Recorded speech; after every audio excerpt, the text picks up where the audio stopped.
Assalamualaikum warahmatullahi wabarakatuh. Al-Fatihah. Bismillahirrahmanirrahim. Alhamdulillahi rabbil alamin arrahmanir rahim maliki yaumiddin iyyaka na'budu wa iyyaka nasta'in ihdinas siratal mustaqim siratal ladzina an'amta 'alaihim ghairil maghdubi 'alaihim waladdallin amin.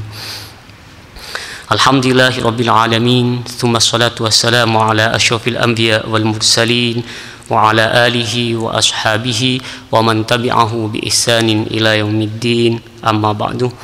Alhamdulillah kita dimudahkan oleh Allah untuk sholat berjamaah, sholat subuh berjamaah, sholat yang disaksikan, diapresiasi oleh dua kelompok malaikat, malaikat penjaga malam, malaikat penjaga siang. InsyaAllah seluruh yang kita panjatkan diamini oleh malaikat-malaikat tersebut dan insyaallah mustajabah. Alhamdulillah kita juga dimudahkan oleh Allah dalam berjuang untuk menjadi umat terbaik dari baginda Rasulullah sallallahu alaihi wasallam. Khairukum man ta'allamal Qur'ana wa 'allamahu. Hadirin yang dirahmati Allah, hari ini kita berada insyaallah di ayat ke-11 dari surah Al-Baqarah. Ayat 11 surah Al-Baqarah berbunyi Sal bani Israila kam atainahum min ayatin bayyinah wa man yubaddil ni'matallahi min ba'di ma ja'athu fa innallaha syadidul iqab. Sal bani Israil, sal itu dari kata sa'ala yas'alu, is'al, tanyakan kepada Bani Israel, kam atainahum min ayatin bayyinah, berapa banyak telah datang kepada mereka ayat-ayat kami. Wa may yubaddil ni'matallahi min ba'di ma ja'athu fa innallaha syadidul iqab. Maka barang siapa yang mengganti nikmat-nikmat Allah, ajaran-ajaran Allah setelah datangnya ajaran tersebut, maka ketahuilah bahwa sisa Allah amat pedih. Sal bani Israil, perintah kepada baginda Rasulullah sallallahu alaihi wasallam. Ketika sebuah perintah tidak dikhususkan, tidak ada pengkhususan, kalau dalam bahasa Arabnya tidak ada qarinah yang menunjukkan bahwa itu adalah khususiyah kepada baginda, bukan kepada baginda saja, maka kita pun berhak untuk melakukan, bahkan lebih berhak lagi karena biasanya adalah sebuah introspeksi diri. Misalnya ketika Allah memerintah merintah Rasulnya untuk bertakwa, apakah Rasulnya tidak bertakwa? Tidak. Ayat awal surah Al-Ahzab itu adalah surah ke-33, itu dimulai ya ayyuhan nabiyyut taqillah, wahai Nabi ittaqillah. Itu bukan berarti Nabi tidak bertakwa, tidak, tapi adalah sebuah perintah bahwa yang di belakangnya Nabi ini siapa? Adalah umatnya. Maka umatnya yang paling dituju ya umatnya ini, maka kita paling berhak untuk melakukan ya ayuhan nabi taqillah. Maka itu adalah arahan kepada kita, wahai umat Nabi, kalian lebih pantas untuk diperintah ittaqillah, bertakwalah kepada Allah.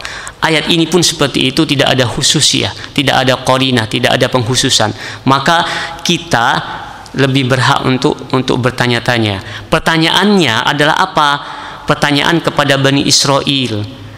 Kalau dalam bahasa Indonesia disebut dengan apologi. Apa? Pertanyaan yang tidak perlu dijawab. Kenapa? Karena jawabannya sudah pasti, sudah ketahuan. Sal Bani Israel. Siapa Bani Israel yang kita diperintahkan untuk bertanya? Bani Israel itu adalah juga keturunan dari Nabi Ishaq alaihissalam. Siapa Nabi Ishaq alaihissalam? Adalah keturunan Nabi Yakub. Siapa Nabi Yakub? Nabi Yakub adalah putra dari Nabi Ishaq. Nabi Ishaq adalah putra dari Nabi Ibrahim alaihissalam. Israil. Apa Israil itu? Israil itu sebenarnya adalah nama lain dari Nabi Yakub. Dari mana? Kita bisa membaca dalam surah ketiga, surah Al-Imran, tepatnya di ayat ke-93.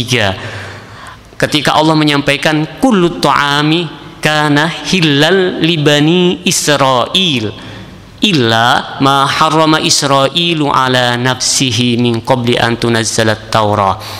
Jadi ayat 93 surah Al-Imran menyampaikan kullu ta'am, seluruh makanan itu pada dasarnya, kullu ta'ami kana hillal li bani Israil, halal keseluruhan, illa ma harrama Israilu ala nafsi, kecuali yang diharamkan Israil kepada dirinya sendiri. Siapa Israil di sini? Adalah Nabi Ishak. Nabi Ishak adalah putra dari Israil di sini siapa? Nabi Yakub. Nabi Yakub adalah putra Nabi Ishak. Berarti Nabi Yakub adalah cucu dari Nabi Ibrahim. Nabi Ishak punya anak namanya Yakub. Yakub punya lakop, punya gelar namanya Israil. Seperti yang kita baca tadi ayat 93, illa ma harrama Israil, kecuali yang Israil mengharamkan kepada dirinya makanan. Apa yang diharamkan oleh Nabi Ishak atau disebut dengan Nabi Israil ini? Yang diharamkan oleh Nabi Ishak kepada dirinya adalah daging dan susu onta. Padahal beliau sangat suka. Kenapa beliau mengharamkan? Bernadar. Menadarnya apa?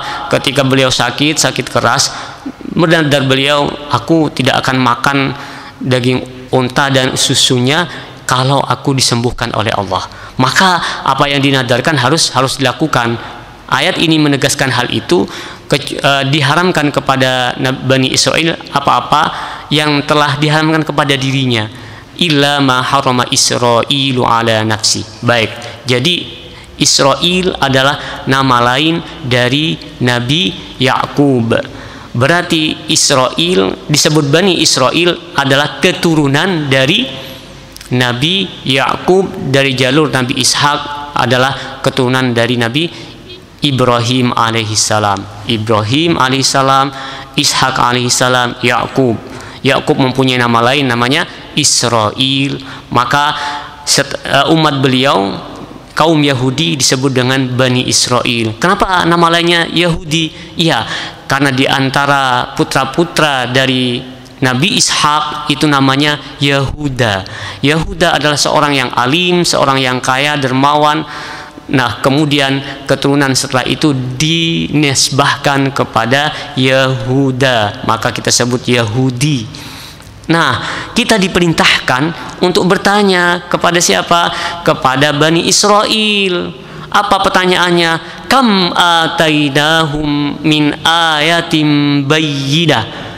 Berapa banyak yang telah datang kepada kalian dari ayat-ayat Allah itu? Artinya apa? Pertanyaan ini kok apologi? Iya, karena bukan tidak perlu dijawab. Cuma menyampaikan kalau kehidupan sehari, kalau kita ketemu orang anak nakal sudah dilarang, bagaimana sudah dilarang berkali-kali, kemudian masih lagi, maka kita bilang, sudah berapa kali saya bilang ke kamu? Jadi itu bukan berapa kali, bukan dihitung 1, 2, 3, tidak, tapi banyak sekali. Sama dengan ada orang yang sudah dilarang untuk mencuri masih mencuri, Pak polisi akan bilang, berapa kali kamu mencuri? Itu bukan berapa kali, 1, 2, 3, 4, tidak, tapi adalah saking banyaknya. Nah, begitu yang terjadi kepada Bani Israil. Kam atainahum min ayatin bayyinah. Berapa banyak yang telah datang kepada kalian, kepada mereka, ayat-ayat kami yang sudah jelas, terang. Ayat-ayat kami itu berupa apa? Ajaran-ajaran Allah. Di selanjutnya kemudian Allah menyampaikan, wa may yubaddil ni'matallahi min ba'di ma ja'athu fa innallaha syadidul iqab. Maka barang siapa yang menggantikan nikmat Allah itu setelah datangnya nikmat tersebut, ketahuilah Allah itu maha dahsyat siksanya. Apa yang dimaksud dengan nikmat Allah di sini? Banyak. Kalau kepada Bani Israil, kalau kita sebutkan beberapa di antaranya adalah apa? Mereka telah diselamatkan dari kejaran Fir'aun, diselamatkan dari tenggelam di Laut Merah, kemudian diturunkan kepada mereka ketika mereka kelaparan di tengah gurun apa? Manna wassalwa, makanan yang mereka sulit mendapatkan pekan di tempat yang nyaman, justru ketika itu di tengah gurun malah mereka mendapatkannya. Berapa banyak dijadikan dari mereka nabi-nabi dan para rasul dari kalangan Yahudi, kalangan Bani Israel, tapi kemudian pun mereka menggantikannya, mereka melupakannya. Nah, yang seperti itu kemudian kenapa Allah menyampaikan seperti ini? Iya, karena kita sebelum ini sudah disampaikan berbagai hal. Berbagai hal tentang ajaran-ajaran yang telah kita lalui, telah kita baca sebelumnya. Kalau mereka mengganti nikmat Allah, maka Allah akan menyiapkan bagi mereka siksa. Begitupun kepada umat ini ketika ketika kita melalaikan ajaran-ajaran tersebut. Na'udzubillah, summa na'udzubillah. Hadirin yang dirahmati Allah, ini ajaran kepada kita, tentu adalah kita yang paling berhak untuk melakukannya. Ini adalah Quran kita, tentu kita yang harus di depan untuk melakukannya. Betul, ayat ini 211 adalah ayat menyampaikan menyampaikan, tanyakan kepada Bani Israel berapa banyak ayat yang datang pada mereka, adalah menyinggung kita supaya supaya kita tetap kekeh, supaya kita tetap sabar dalam melaksanakan perintah-perintah Allah. Hadirin yang dirahmati Allah, ayat surah Yunus surah ke-10 menyampaikan kepada kita pada ayat 57. Apa ayatnya? Ya ayyuhalladzina amanu qad ja'atkum mau'idatum mir rabbikum wa shifaa'ul lima fis suduri wa hudaw wa rahmatul lil mu'minin. Wahai orang-orang yang beriman, telah datang kepada kalian ja'atkum mau'idatum mir rabbikum. Mau'idhah, ada nasihat-nasihat mir rabbikum, dari Tuhan kalian. Mau'idatum mir rabbikum wa rahmat, juga rahmat bagi kaum beriman. Kemudian pada ayat berikutnya, ayat ke-57 itu qul bi 58, qul bi fadlillahi wa bi rahmatihi fabidzalika falyafrahu huwa khairum mimma yajma'un. Katakan, sampaikan ya Muhammad, dengan rahmat Allah, qul bi fadlillah, dengan fadilah-fadilah yang Allah berikan, wa rahmatihi, dan dengan rahmatnya. Apa rahmat Allah itu? Ajaran-ajaran Al-Quran, ajaran Islam. Fabidzalika falyafrahu, dengan itulah kalian seharusnya lebih menerima, lebih gembira, lebih senang. Dzalika khairum mimma yajma'un. Itu semua itu lebih baik dari apa-apa yang mereka kumpulkan dari keduniaan ini. Jadi kalau kita tahu bahwa semua yang diberikan Allah dari Al-Quran, dari ajaran-ajarannya, ketika kita melaksanakannya itu lebih baik dari dunia dan seisinya, maka tentunya kita akan kekeh untuk itu. Iya, memang kita tidak diberitahu secara gamblang. Maksudnya sholat subuh, apakah kemudian datang pahalanya? Tidak. Kita ngaji, apakah kemudian datang pahalanya? Apa pahalanya ngaji? Kata Rasul bahwa aku tidak mengatakan alif lam mim itu satu huruf, tidak, tapi alif itu satu huruf, lam satu huruf, mim satu huruf. Kalau kita tahu kebaikannya kita mengaji, kemudian setelah mengaji turun pahalanya, tentunya semuanya akan berkumpul di masjid, akan penuh masjid ini, akan penuh tempat-tempat ibadah.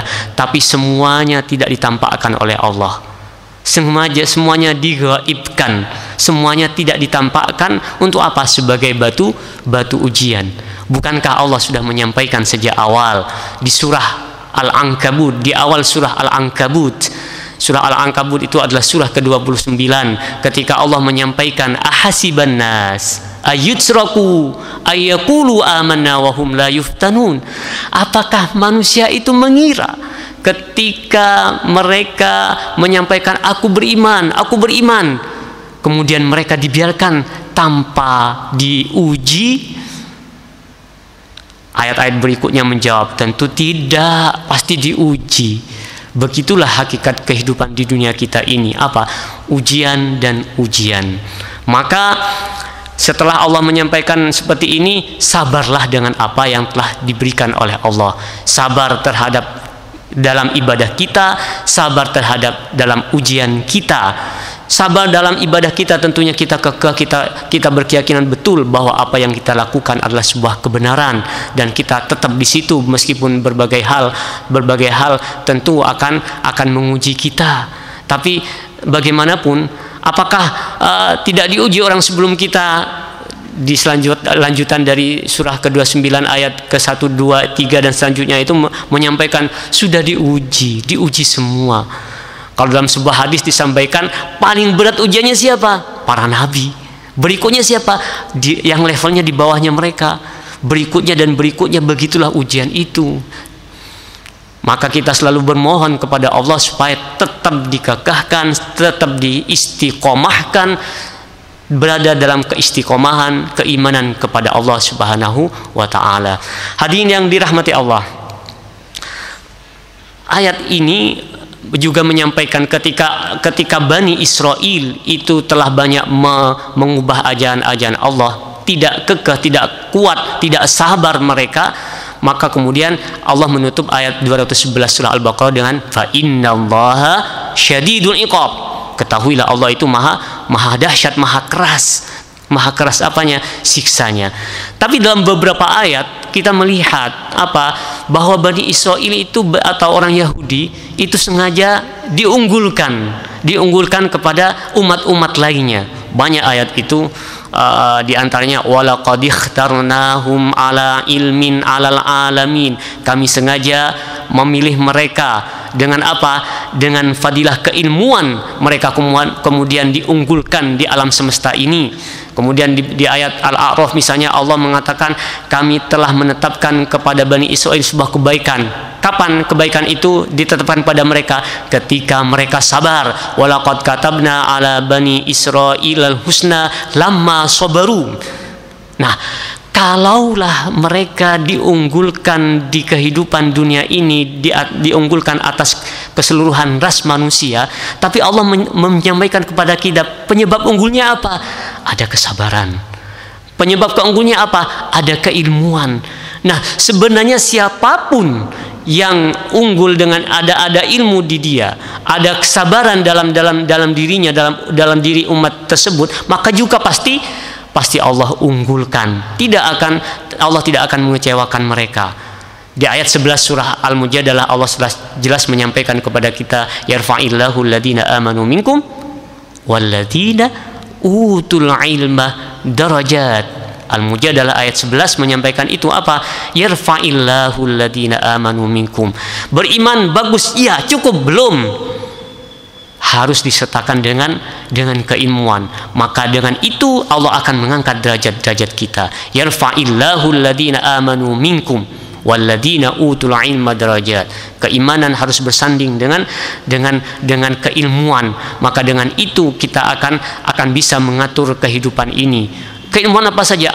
Apa saja. Mau menguasai ekonomi harus tahu ilmu ekonomi. Mau tahu teknologi maka kita harus menyekolahkan anak-anak kita di teknologi. Maka semuanya kita akan bisa. Tanpa itu semua maka ayat yang kita baca ya sekedarnya kemudian dibaca, padahal Allah sudah menyampaikan kepada kita. Menyampaikan apa? Sebab-sebab Bani Israel itu unggul terhadap ras-ras lainnya adalah karena keilmuan yang mereka miliki. Keilmuan yang mereka miliki tentu tidak didapatkan secara cuma-cuma, tapi didapatkan dengan usaha yang terus-menerus dari sejak awal mereka lahir, dari generasi sebelumnya sampai generasi ke sekarang. Tapi ketika mereka kembali berdebat dengan mereka sendiri, maka ketahuilah Nazi dulu zamannya tahun 40-an mereka pun pernah dibantai di mana-mana. Tapi sekarang mereka lagi sedang berkuasa, mereka sedang unggul atas ras-ras lainnya. Kenapa? Ya karena memang mereka mempersiapkan. Maka Allah tidak akan menyia-nyiakan apapun yang kita usahakan. Kita satukan antara ilmu dunia dan ilmu akhirat. Sebenarnya tidak ada ilmu dunia dan tidak ada ilmu akhirat. Allah sejak awal sudah memperkenalkan kepada kita tentang alam semesta.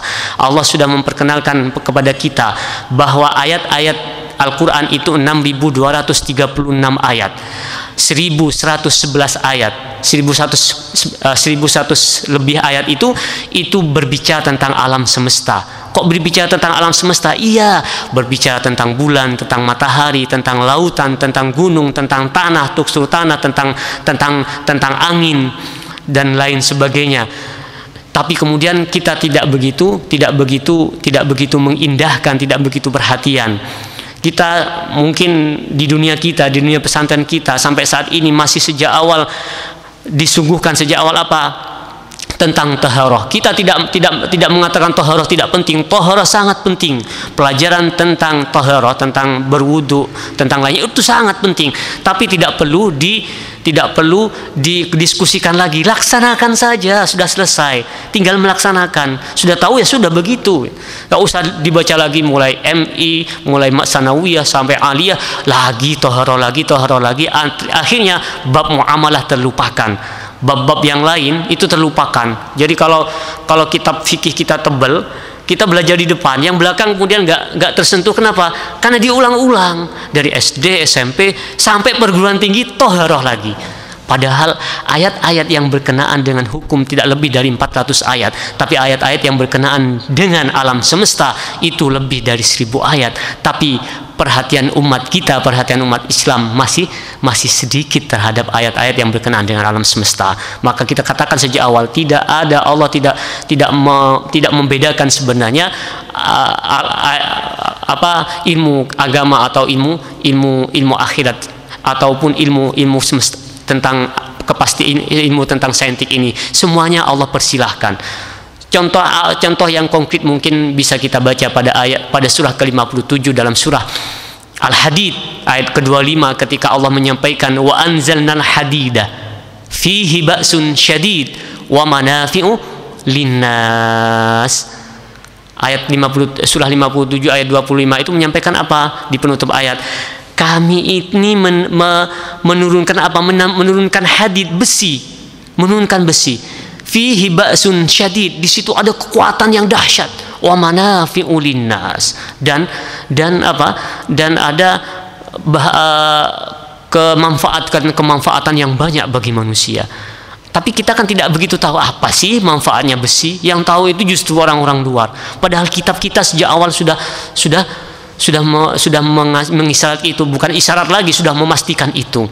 Nah, maka kita katakan tidak ada yang namanya ilmu pasti, semuanya adalah ilmu agama. Kalau kita mau dengan tekun dan teliti, semuanya sudah dianjurkan oleh Allah. Kalau diniati lillahi ta'ala, maka semuanya adalah untuk kemajuan umat ini, maka pasti Allah akan mengganjarnya sama dengan ketika kita belajar tentang hukum taharah, hukum wudu dan lainnya. Hadirin yang dirahmati Allah, ayat ini, kembali ke ayat ini, ayat ke-211 tentunya adalah pelajaran bagi kita. Apa yang terjadi kepada Bani Israel jangan terjadi kepada kita. Jadi kita akan mundur, kita akan terbelakang kalau kita meninggalkan kitab kita. Di antara bentuk meninggalkan itu bukan hanya berarti adalah apa?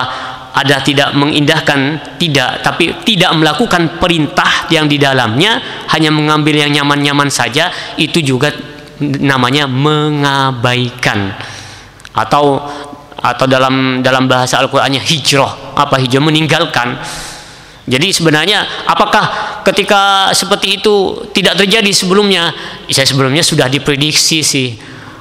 Kok diprediksi? Iya. Surah Al-Furqan. Surah Furqan itu adalah surah ke-25, tepatnya di ayat 30. Itu Rasul sudah pernah berkata, wa qala ar-rasul ya rabbi inna qaumi ittakhadu hadal qur'ana mahjura. Berkata utusan itu, siapa utusan itu? Nabi Muhammad. Berkata Nabi Muhammad, ya Rabbi, wahai Tuhanku, inna qaumi ittakhadu hadal qur'ana mahjura. Sebagian dari kaumku itu menjadikan Al-Qur'an sebagai sesuatu yang diabaikan, sesuatu yang tidak diacuhkan. Itu sudah diprediksi. Maka kalau Rasul mengatakan seperti itu, mari kita jaga sejak awal, jangan sampai terabaikan.